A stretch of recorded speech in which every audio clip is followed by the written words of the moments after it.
Good evening, Dolphins fans. Welcome to another episode here of On the FinSide with Kat and Paul.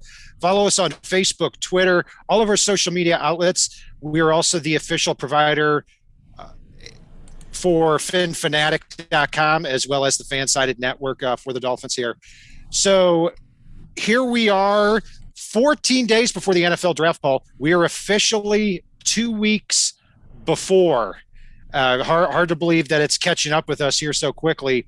We're here talking about off-ball linebackers today, a position with not only a lot of stars, but also a lot of depth really throughout the draft class. Yeah, no, I'm excited about it. I mean, God, you know how long. I mean, a lot of our regular listeners know how long I've been talking about a particular linebacker. But really, it's linebackers still a need. I know they re-signed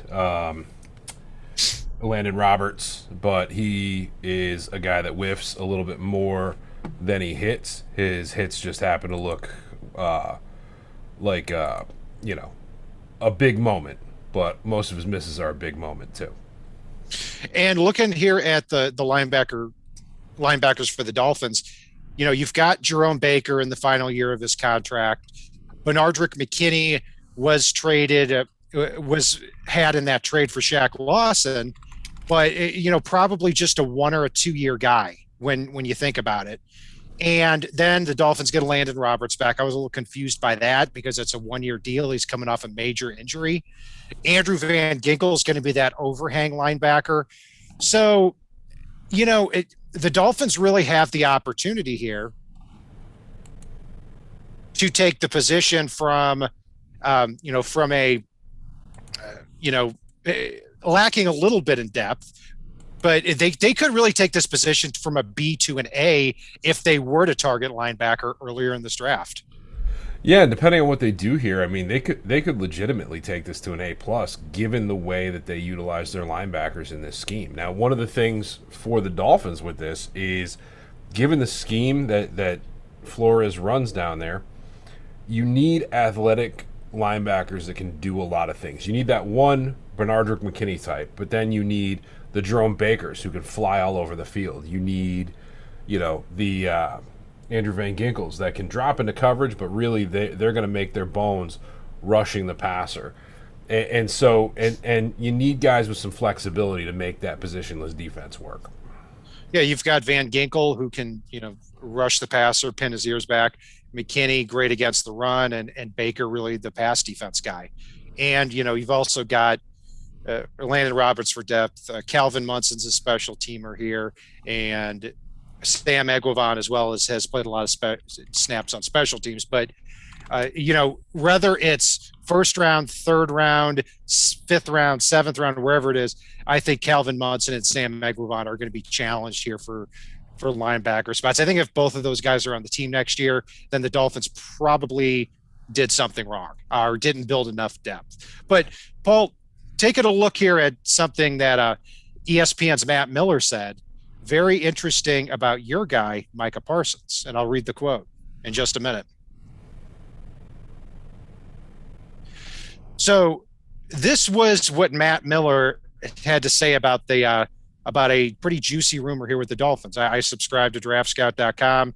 He's on ESPN, but this is a quote from him here on his website. I heard something early this week that made me think they could go another direction. Head coach Brian Flores is rumored to love Penn State linebacker Micah Parsons. Number 6 overall may seem a bit early for him based on some mock drafts, but I wouldn't be surprised if the Dolphins went linebacker either here at 6 or after a trade back. They also have a pick at 18 in the first round, and the word around the league is that defense will be the priority if there is a pass catcher selected at number 6. Yeah, no, go ahead. Sorry. No, I know what you would think about that if they took him at 18. Dude, I have to tell you, I know a few years ago when, we had our show leading up to the Laramie Tunsil cornerstone draft, that we didn't even know how big of a cornerstone draft it was. Once Laramie Tunsil hit about number 8, gas mask or no, you remember I was completely insufferable. Like I'm like, go get him now before somebody else does. And that's if Micah slides, like the further he slides into double digit picks, the more insufferable I'm going to be. I'm not waiting till 18 for somebody that I feel could be such a difference maker for this franchise. You go get your guy. You've built up your draft capital. You're a 10-6 team that's got a sophomore quarterback now that you're really truly a couple of pieces away from being somebody that people don't want to face. And if you can get two of the top 3 or 4 non-quarterback players in this draft at 6 and possibly, 12, 13, 14, you do it. So let's stay right there. Yeah. Let's say the Dolphins draft that pass catcher number 6. Yes. At what point is 12 the starting point that you start thinking about trading up to get Micah Parsons if he falls? I'm drooling over 10. Like, okay, I would want to. So one team I'm looking at, a team that hasn't had the best of luck with character issues in the past, that's going to be shaking in their boots if Micah Parsons is sitting there, is really at number 11 with the Giants. They're going to be. All I can think is that they're going to be sitting there like the Jacksonville GM in draft day, just shaking in their boots. Like, I don't want to be the guy that took that guy. I don't want to be the guy that took that guy after we've had so many character issues through the last 5 or 6 years of drafts.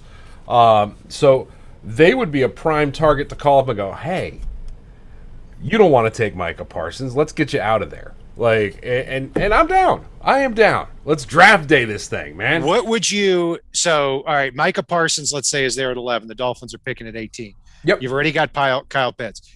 Are you trading the number 50 pick to move up from 18 to 11 to get him? If I have to, yes.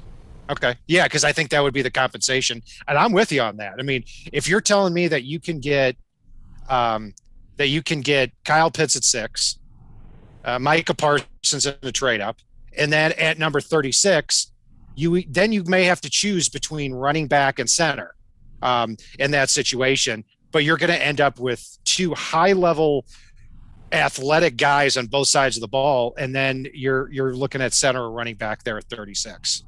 Yeah, and I mean it's you could also potentially, depending on how the board plays out, move down from 36 a little bit to reaccumulate some draft capital. You could do a lot of things there. I mean, I never discount Chris Greer at this point and what the man can do to a draft board. I mean, I was looking at the top 10 the other day, and it's like, oh, the number 3 pick, San Francisco via Miami via Houston. The number, God, like it's just hilarious to me looking through the top 10 of the draft and the via this team, via Miami, blah, blah, blah. Like, it's just, I'll take it. I'll take it. Chris Greer doesn't like to sit around stagnant. And that will be fascinating to see if the first 4 picks are quarterbacks, and then let's say Jamar Chase goes 5th. Can he push his luck a little bit more and fall down 1, 2, or 3 more spots and get another 3rd rounder? I would hope that he doesn't, because I want him to stay at 6 in that scenario. Yeah. And take Kyle Pitts. Assume I'm out on Penny. No. Listen, I don't think Penny Sewell will be the pick, regardless. Did you say you're out on Penny? No, I'm not out. I'm out on hoping that he would be the pick. Okay. So, but right. I look, Penny, and we'll get to the Penny in our offensive lineman segment here on Saturday. Penny is 1A, Kyle Pitts is 1B, or no, excuse me, Jamar Chase is 1B, Kyle Pitts is 1C. That's how my board's going. I'd be thrilled with any of them. But anyway, with Micah Parsons, what really intrigues me about him is that 246 pounds, tested out of this world, 4.3, 940. And when I go back and watch him, I've actually got watching a YouTube video of him over to the left now.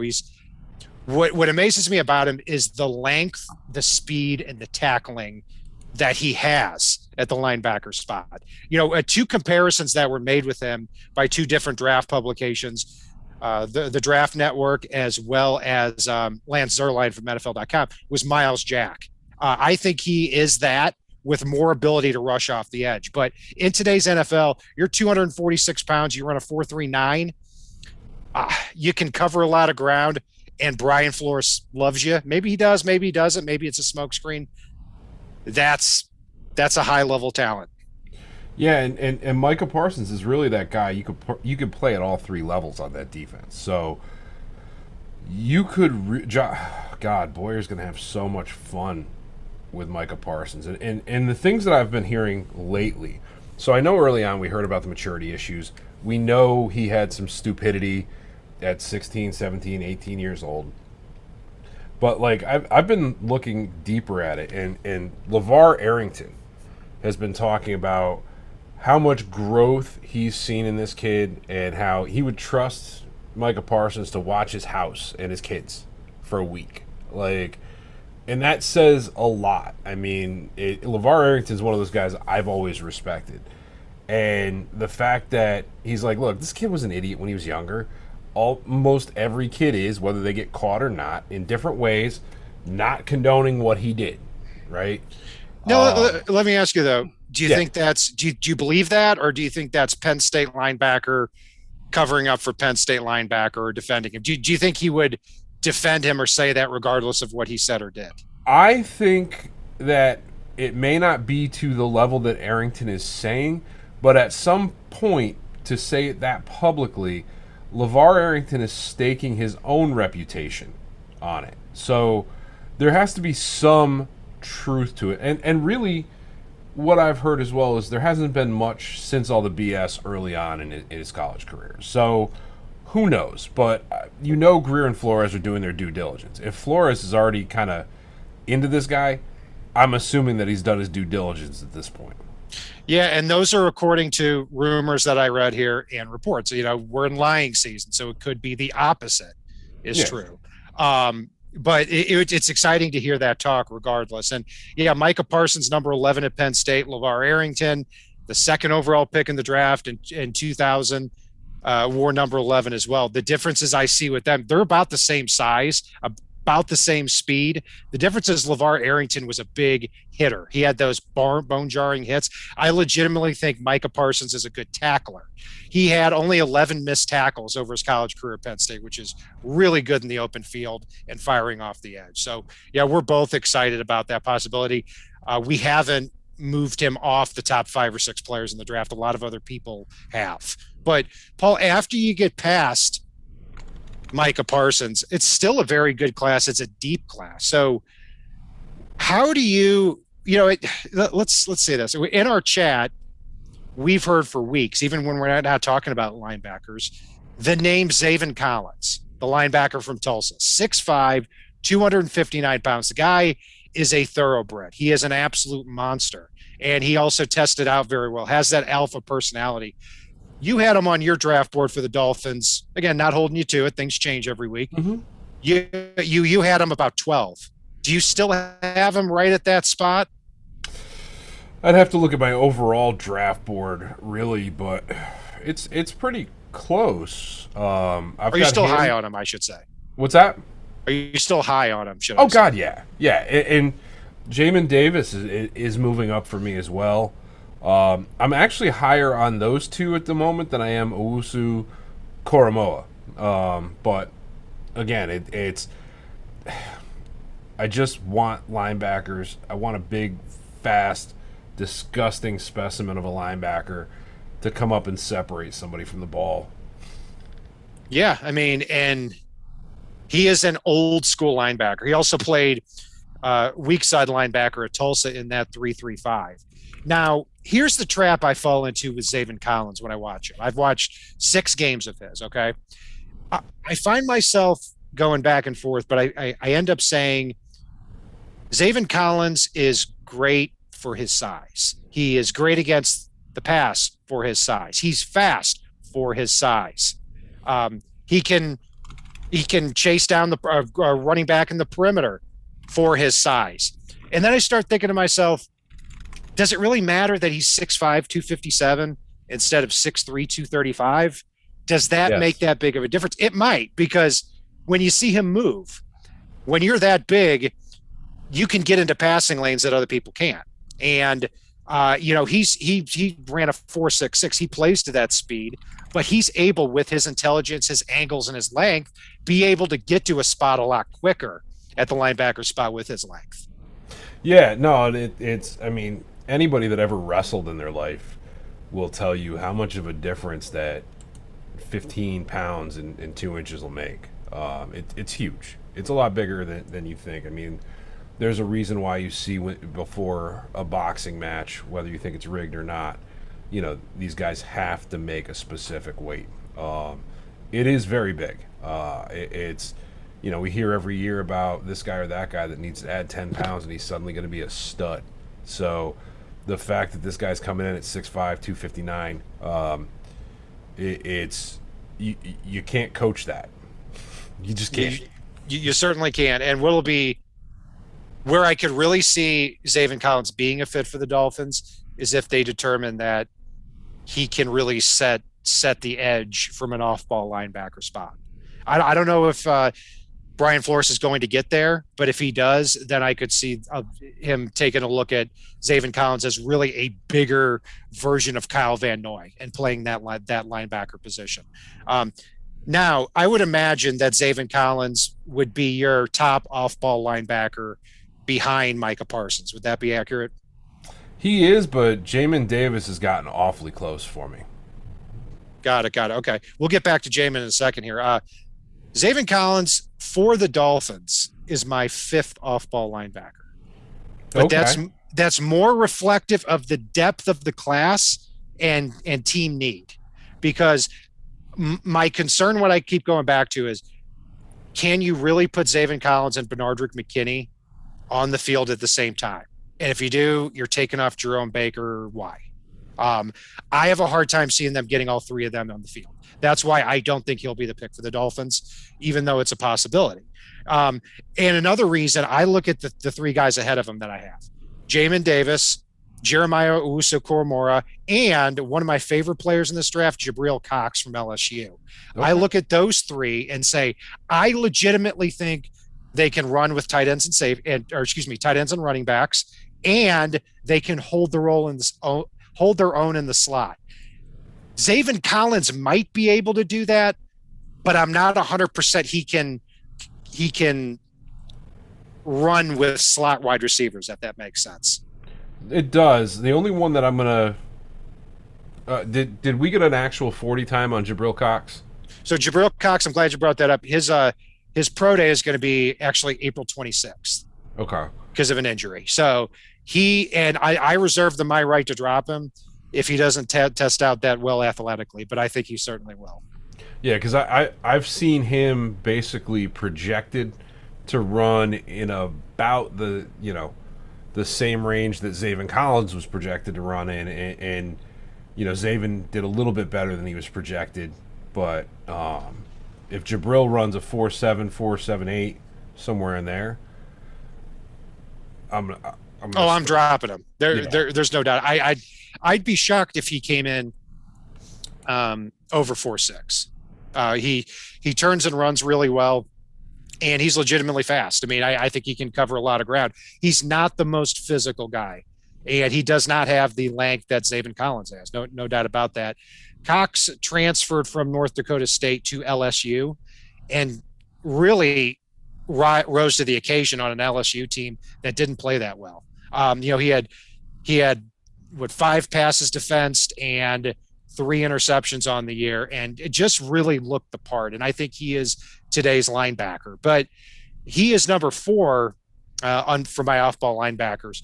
Jamin Davis is number 2 for me, and he's probably going to be 13th or 14th on my overall draft board. He's continuing to rise. I said a couple weeks ago, reminds me a little bit of when Chandler Jones fell to the middle of the first round when he was taken by the Patriots here several years ago, back in 2012, where I looked at him athletically and thought, and a lot of people thought he could be the best defensive player in this draft, given how well he can move for his size. 6'3", 234, 4'4", 40, 42 vertical, 11.2 broad jump. And every year he's gotten better at Kentucky, had over 100 tackles and 3 interceptions this past year. Yeah, it's funny because if Micah Parsons hadn't run a 4.39, we'd all be looking at that 4.49 going, ooh, whoo. But, it kind of slides it a little bit, even though, I mean, Jamin's one of my top guys. The weird one for me, and Kat, you can probably back this up a little bit better than I can, just because he's from Mizzou, is Nick Bolton. I think Dolphins fans at times tend to fall in a trap when they see a 5'11 linebacker with heart that's built like a little fire truck. It's, we all adored Zach Thomas, but just because Nick Bolton is 5'11 doesn't mean he's Zach Thomas, and I just don't think he's a fit for this defense. I look at him as being a better version of a Landon Roberts and what he would bring, because in between the hash marks, this guy he's not only a firecracker in the middle of there. He is strong for his size. He's only 5'11", 237. He's intelligent. He's a team leader. He check marks all of those boxes in run defense and as character, everything. But still, I don't see a way that this guy is going to repeatedly be on the field on third down. And if that's what you're talking about a 2-down player.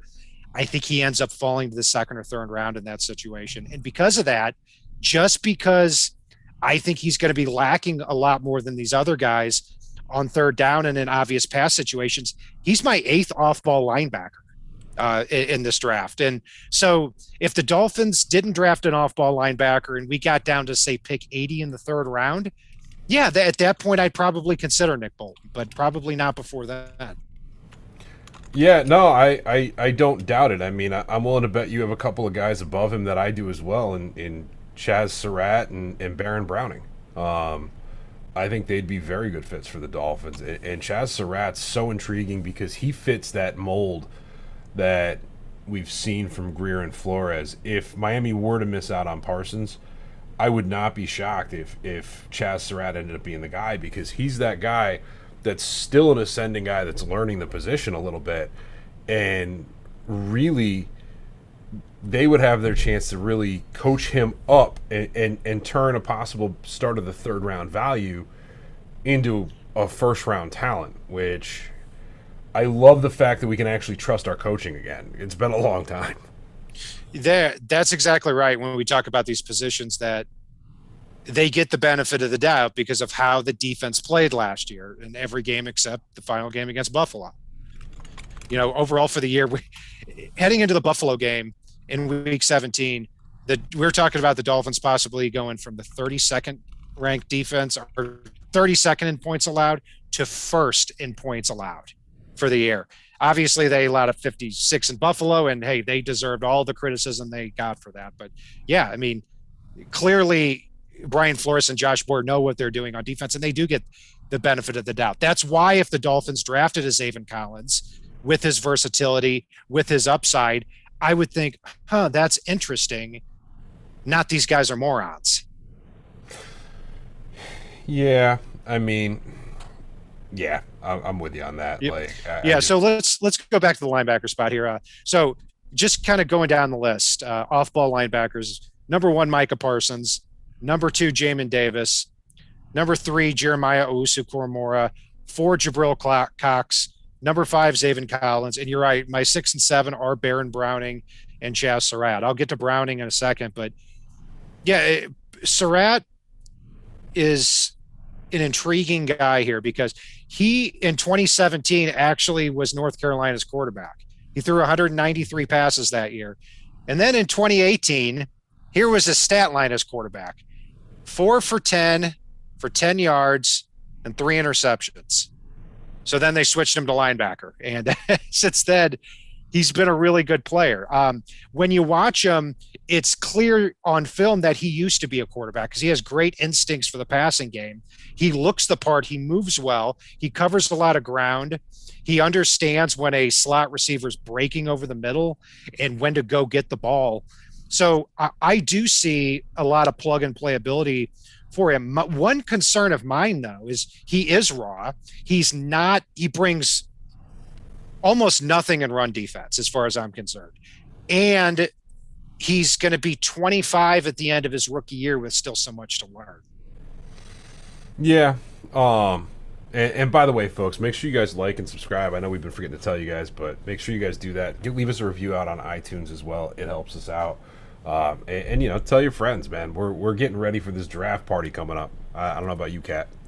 Oh, I'm ready for that. We're gonna have a good time. In fact, I may have to move here because I'm not going to be slumped over here on this couch with my elbows on my knees here for 3 hours. So I'm gonna probably be lounging on the couch on here with so. With your Dolphins pillows. Do I know how to party or what? Settle down, you animal. Jesus. So linebacker, the sixth guy I have that you mentioned is Baron Browning. I look at him as kind of a poor man's Micah Parsons. Now, really poor man's Micah. He Parsons. has unreal measure. Yeah, and that is more to say about Parsons. He had a great Senior Bowl week, 6'3", 246 pounds, runs a 4.56, 40-inch vertical, 10-10 broad jump. Kent Lee Platt, who you can follow on Twitter at MathBomb, has all those measurables. He creates this athleticism score based on the pro days. And based on just athleticism, since 1987, Baron Browning is the fifth linebacker in terms of athletic testing across the board. So phenomenal athletic skills. But I watch him and I think maybe the idea of drafting him late first, early second sounds better than actually doing it. I've seen him early. I've seen him maybe late first is rich, but I've seen him in a lot of mock drafts early in the second round. Wow. I mean, I like the guy. Don't get me wrong, but early second, I'm out. Me too. And you look at his he's very versatile too. He was moved all over the place at Ohio State. He played inside linebacker. He rushed off the edge. He was a stand-up outside linebacker. You can bet Brian Flores and Josh Boyer will love that type of versatility. But yeah, I can't get there on an early second rounder. Pick 80, I think, might be a better spot. I would still probably have a few guys projected a little bit higher than him at that spot. But you look at this past year. I mean, 3 sacks, 2 forced fumbles, 29 tackles. Moved all around. Just never really became a star there at Ohio State. Speaking of Ohio State, I'm going to jump a little further down the list here. I was so disappointed in Tough. I expected so much of Tough Borland at the Senior Bowl, and he just, he looked like the Wish version of himself. He just came out and looked abysmal, and then he wound up testing even worse. I mean, I honestly, for a guy I liked, I honestly don't know if he ends up getting drafted. He may end up being an undrafted guy when all is said and done. I agree with you, and I would be on that too. I mean, I would not draft him. In fact, I wouldn't. I have a very simple. Oh wow, those are heavy words because you were a big Tough Borland fan, and hey, I'm proud of you. The guy runs a 4.98. He's out. I mean, look. If you were a linebacker and you run the 40 at a 4.8 or slower, you're done. You can't play in the league. Either that or eat yourself up to move up a spot and suddenly become a very athletic defensive tackle. Now, I know a lot of our listeners are going to say, well, I forgot about a guy named Zach Thomas. I'm like, there's a reason you got to go back 25 years to bring up a name like that. Guys, just so you know, we love Zach Thomas. Like, we're not trying to make him our whipping boy tonight. He is. The opposite. The opposite is the fact that he was able to overcome that is such a reason for his greatness. But for every Zach Thomas, there are 100 Scooby Wright III and Evan Weaver, guys that just get kicked out of the league because they're just not fast enough. God, I mean, if you can't run. Oh, I hated when everybody wanted Scooby Wright III. I blocked him out of my memory. Like, And that's the memory that contains Bakari, Rambo, and a few others. Oh God, it was so bad. It's a lot. It's a league designed on speed. So Justin Hilliard, Tough Borland, Patty Fisher, you're out. Just can't play in the league. I'm sorry. Um, Somebody else I'm out on too. I gotta say I'm out on Dylan Moses. He went to Alabama and he's had a crazy kind of life. He got a scholarship to LSU when he was 14 or something like that, something crazy.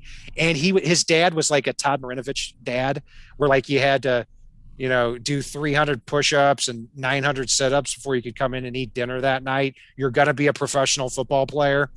And Dylan Moses tore his ACL in 2019, came back this past year, didn't look at all like the same player. I'm not sure if this guy's had a lot of adversity in his life because he's been the number one guy pretty much for where he's gone.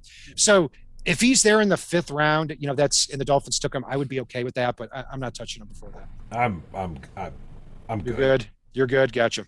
Yeah. There's a lot of linebackers I'm good on in this draft. I mean, a couple others that I know are later guys that I really, really wanted to like. Isaiah McDuffie from BC. I really wanted to like this kid. He doesn't pass the smell test as far as the NFL goes.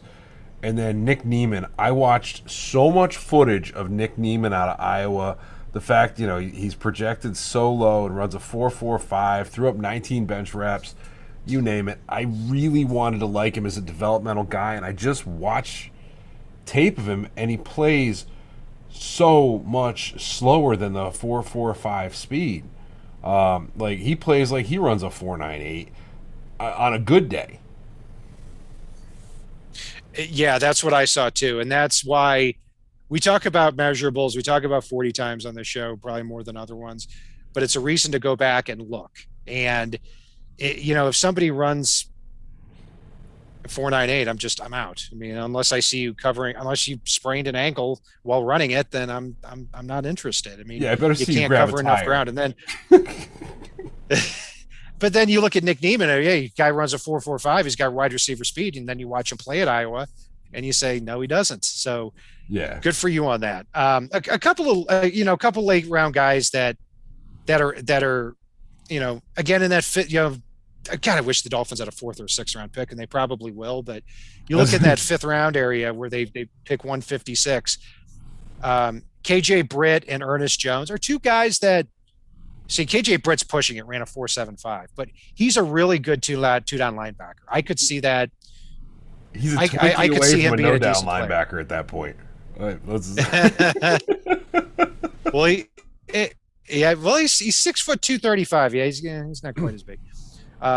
Ernest Jones had a 38.5-inch vertical, but I like him less than KJ Britt. Yeah, I forget what I said about Ernest. With his blazing 4.72. 4.72. Ernest Jones. Yeah. He's pushing it too. So, for now on, let's just to make things sooner, or just to make things a lot more succinct here on the show. How about if you run slower than a 4.7 flat, you're out. Done. Don't want to hear from you. Nothing. You can, all right. And in the chat, you can ask us about the guy, but we're just going to tell you he's too fat. Yeah, I mean, look, if at line in the back, 7 of the defense. Well, I do like Buddy Johnson though. You have to cover a lot of ground. Yeah, Buddy, I did watch him, and yeah, he does play up to that speed. He ran a 4.58, 38.5-inch vertical. Yeah, I think he's an underrated dude. So he's somebody that I think, on day 3, that's somebody that you can get to play special teams. I'd probably rather have a Buddy Johnson on my team than a Sam Aguivan or a Calvin Munson. So that's a great example there. Yeah. So it's outside of those guys. I mean, the top end of the linebacker class this year, I really like, but I mean, we're already hitting developmental guys at 4 or 5, and I know somebody had brought up earlier this offseason about positions I like, and for me, once you get past that top 7 or 8 guys, there's tumbleweeds, and the tumbleweeds are probably faster than half these guys. Yeah, that's a great quote. These guys are tumbleweeds. I love that. See, what is there anybody we missed here? Pete Werner from Ohio State. He's probably going to go second or third round to a zone-based football team. When I watched him, he looked like Kiko Alonso. I mean, it was scary how much he looked like Kiko Alonso. His ability to get from point A to point B within, in the middle of the field in zone is really good. But I don't see him in this Brian Flores type defense taking on offensive linemen coming down to block him on the second level. He's not that type of guy. I don't care if he's 238 pounds. Yeah, he's tested well. Good college football player, and he'll be a good third round pick for a zone based team, but not somebody I'm interested in for the Dolphins. So let's go back up to the top because we've spent way too much time on the bottom. Let's go back to Micah Parsons. I know where you take Parsons. You take Parsons, sixth if Kyle Pitts weren't there. I would take him in a boat. I would take him with a goat. I would take him here nor there. I would take him anywhere. All right. So next you've got Zaven Collins. Yep. And then let's see. So let me ask you this. Is there a linebacker? We've talked about Zaven Collins. We've talked about Jamin Davis, Jeremiah Owusu-Koramoah. Is there anybody that you would be comfortable with at pick 18 for the Dolphins?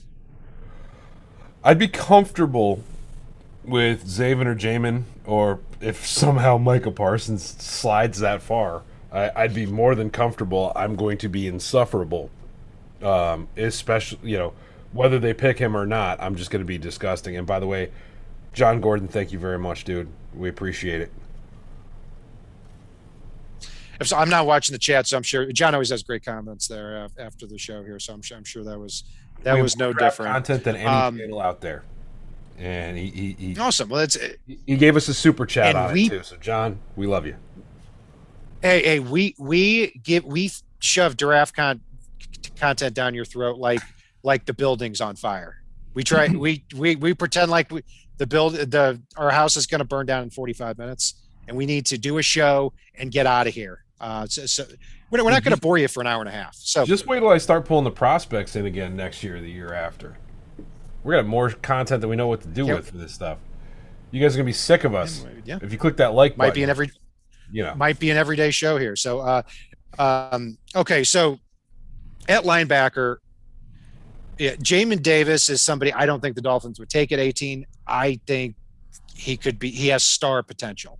Yes, there's a lot more downside with him. He's an off-ball linebacker too, but man, oh man, he can cover a lot of ground in the middle of the field. Wouldn't surprise me if he became a Darius Leonard. He's got that type of ability. Now, I would say Zaven Collins, actually Jeremiah Owusu-Koramoah and Jabril Cox might be okay with him at 36, would prefer 50. Same goes for Zaven Collins. Owusu-Koramoah, we didn't talk about a lot. I've never seen a player like him.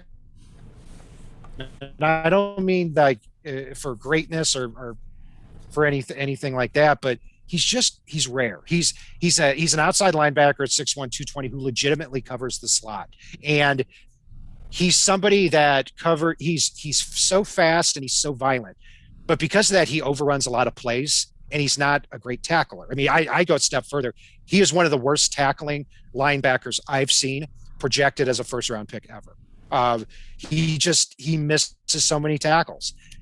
And then he also has 33-inch arms, which is odd because Micah Parsons has 31.5-inch arms. So he's 6'1", 220, but almost has as long of arms as Zaven Collins.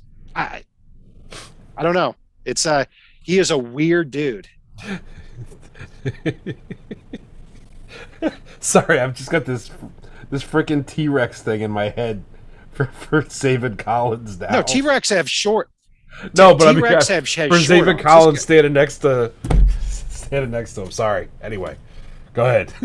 All right. So yeah, it's I don't know, man. It's like if the Dolphins were convinced that this guy could play in the slot and be as good as Nick Needham covering, which is, Nick Needham's not a great slot guy, but he is a cornerback, and he is much lighter, can cover, you would think, a lot more ground, but maybe not. And Owusu Koromora, he could be that defensive back / linebacker hybrid that allows you to have a permanent 3 safety look. I don't know if I would still take him at 36 though. If he fell down to 50, Paul says no. But if I want a 3 safety look at 36, I'm drafting Richie. Like, yeah. And then you have Brandon Jones and both things better. Yeah, I hear you on that. One other guy too before we get out of here that I'm actually way higher on than a lot of people is Derek Barnes from Purdue.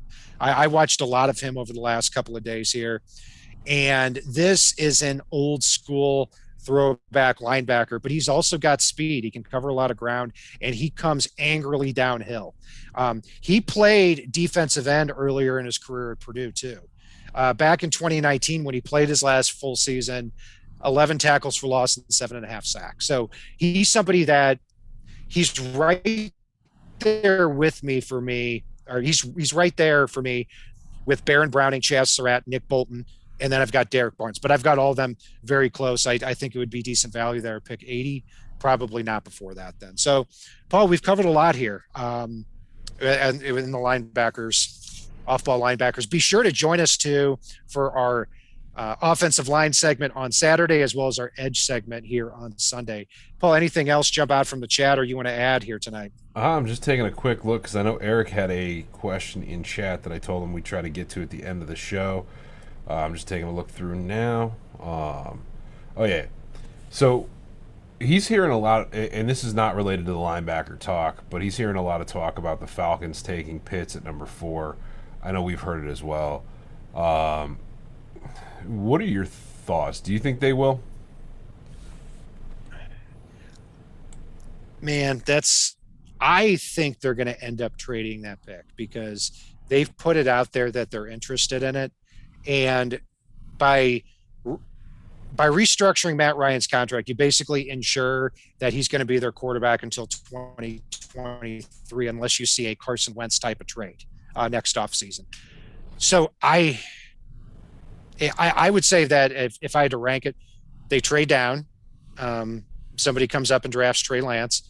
The second option is they stay there at 4 and take Kyle Pitts. Option 3 is they take a quarterback themselves, if I had to guess. I wouldn't be shocked to see them take a wide receiver either, if they stayed there. I mean, there's a lot of directions they could go. I mean, hell, they could even be in the Sewell sweepstakes. I'm not sold that they aren't. So they could do a lot of things, but I do think you're right and spot on. I think the number one target for them is a trade out at that point. See, if they don't, they're in a bad spot for what they need because they restructured Ryan's contract at quarterback. At receiver, they've got Julio Jones, Calvin Ridley, and Russell Gage had 76 catches last year in a real breakout year for him. And at tight end, they traded a second-round pick for Hayden Hurst last year, who was, I think, 5th or 6th in all yards and tight ends last year. So not a good situation there as far as needs. And at tackle, they've got Jake Matthews and Caleb McGarry, 2 former first-round picks that they drafted here in the last, 6-7 years. So, not a great – that's why I think they need to trade. If we were doing a mock with trades, I would have them trading down to, say, 9 with Denver, taking either cornerback Patrick Surtain or J.C. Horn. Yeah. Yep. That's what I'd be looking at there. No, I'm with you there. I think it'd be a smart move, or even number 8 with Carolina, even though they got Sam Darnold. I wouldn't be shocked if they're in the quarterback sweepstakes.